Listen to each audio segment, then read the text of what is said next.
In the second Unresolved Problem segment tonight, entering the mind of a terrorist. Osama Bin Laden and hundreds of other Islamic fanatics are being hunted, and they know it.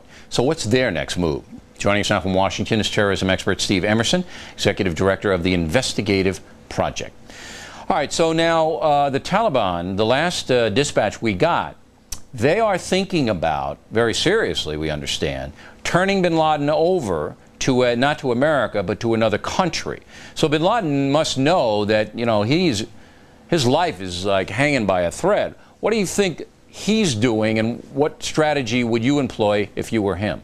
Well, first of all, I don't think he or we should attach any credibility to that proposal by the Taliban. They've said this in the past, that they're ready to turn him over to an Islamic court, and that's simply, you know, false information designed to confuse the, quote, enemy. Number two, I think he and his supporters within the Taliban are probably fortifying their positions, probably also understanding that some of their camps have been identified by U.S. reconnaissance photos, so they're probably rigging up some of their camps with booby traps, explosives, and ambush possibilities. Number three, he probably has some type of new system of tunnels that he has developed. Remember, he did a whole specialty. His whole specialty in the 1980s was developing tunnels and cavernous routes in Afghanistan. That's the way he got his credibility and his support for the Mujahideen. So he's on his home turf. He doesn't have to worry. So you feel that he's just going to try to wait it out in Afghanistan and dare the American forces to come in and get him?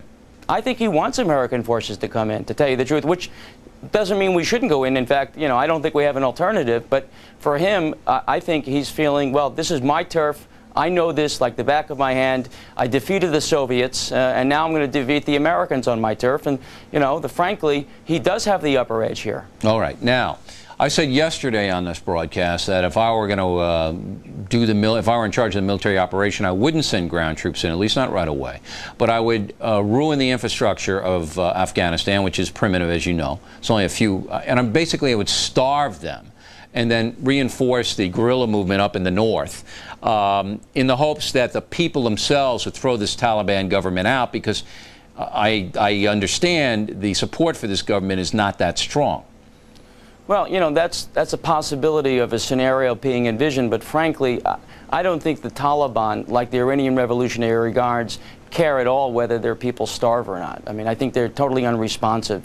So I frankly don't think that would work. Look, you know, there is the issue of pressure, being military pressure, obviously, that could be brought with the U.S. bringing enough forces to overcome the resistance and the upper advantage that he has strategically over knowledge of his territory. The U.S. could overcome the disadvantages to their forces. It would incur a major risk to casualties, and I think we'd have to pay that. Do you?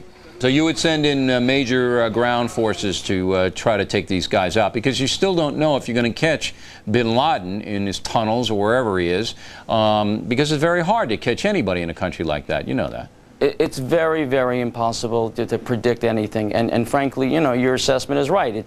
The odds of us capturing him are not great. I mean, maybe if we put in 500,000 troops, which I doubt would happen.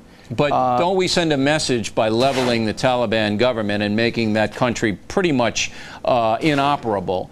Don't we send a message to other countries that harbor terrorists, which I think we have to do, and at the same time we minimize our casualties until we can be absolutely sure that when we send our boys in, we know where they're going? Well, frankly, my belief is that for this war on terrorism to be won, the theater of operations cannot be limited to Afghanistan. No, I know that, but you've got to figure that that's the first strike. You got to figure that's the first place that we'll go to try to get this Bin Laden out of there. I'm not so sure about that, frankly. You know, I think there's a possibility that other places will be struck perhaps first. Look, there's no doubt he's expecting a strike. There's no such thing as strategic surprise any longer. Right. That's been given up. So the only question is, you know, when the media networks report the, you know, the F-14s and the bombers taking off, so he can watch it on CNN or Fox. Well, they're not going to do that. I mean, I believe the Bush administration. I think they're right when they say they're going to conduct a lot of these campaigns in secrecy, and the media's not going to know about it. And I applaud that. Any kind of military action, I don't want to put anybody's life in jeopardy. I don't need to report that. Do what you have to do, and tell me about it later. I trust the government. covert military operations, as you noted, are absolutely essential to the success of this operation. Right. But there's also going to be the overt issue of bombing raids, which you can't, hide under some type of covert operation. So the question then becomes, how do you squeeze them in? How do you smoke them out? All right. Now, there's a report today that two of the suicide hijackers met with a big shot from Iraq in Europe last spring, I think it was. Is this enough for the American authorities to now go in? Because when you say we got to, Afghanistan, Bin Laden might not be the first target, I'm assuming you mean Iraq might be the first target. No, actually, I was not thinking of Iraq. I was thinking more of possibly the Bekaa Valley, where I think the Hezbollah connection to the Bin Laden organization is demonstrably true, and I think possibly tied to this series of terrorist attacks. But if you get into the Bekaa Valley, then you're getting into Lebanon, Syria, Jordan, and all of those Arab countries, most of whom have said, hey, we're with you on this one. Maybe they've said it, but if you look at the indictment of the defendants who were responsible for the Cobra bombings in Saudi Arabia in 1996, you see the Iranian and Syrian fingerprints all over that atrocity, and Bin Laden's name is not attached to that indictment, and I believe that reflects the whole network of how he's diffused his responsibility through other organizations associated with his movement. As far as the Iraqi connection, look, anything is possible at this point. I don't know that one meeting constitutes sufficient ground. I will say this, today at the press conference by Secretary Rumsfeld, when he was asked, is there state involvement, he literally paused for 10 to 12 seconds. I've never seen that in my entire life. He couldn't answer the question because I think he was afraid of revealing something. And he basically then said, I'll leave that to the Justice Department.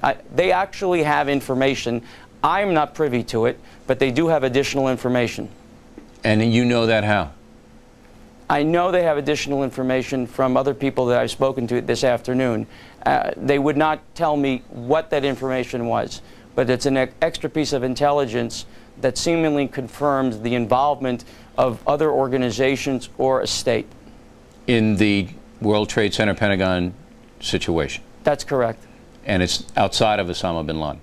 Well, the question is what constitutes outside of Osama Bin Laden. One of his incredible, advantages is that he has amalgamated relationships with perhaps a dozen different groups and states, and he can selectively activate those relationships. But if you put together your information with Vice President Cheney's silence, the logical conclusion you come to is that there is a state, a country that may be involved in this. Well, it was Secretary Rumsfeld's silence, but absolutely. I'm sorry.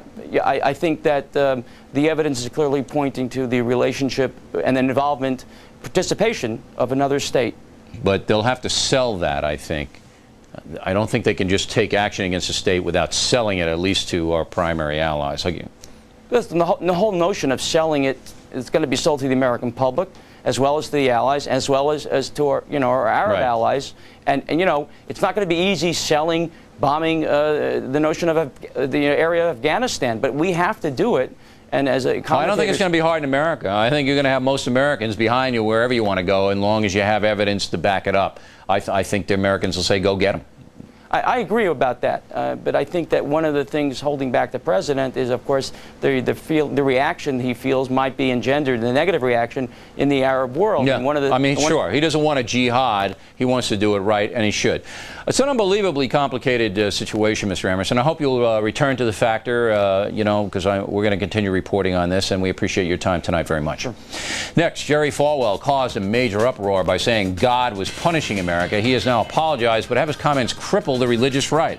Also, how about emailing us with some pithy comments? We'd like to hear from you. O'Reilly at FoxNews.com, O'Reilly at FoxNews.com. Right back.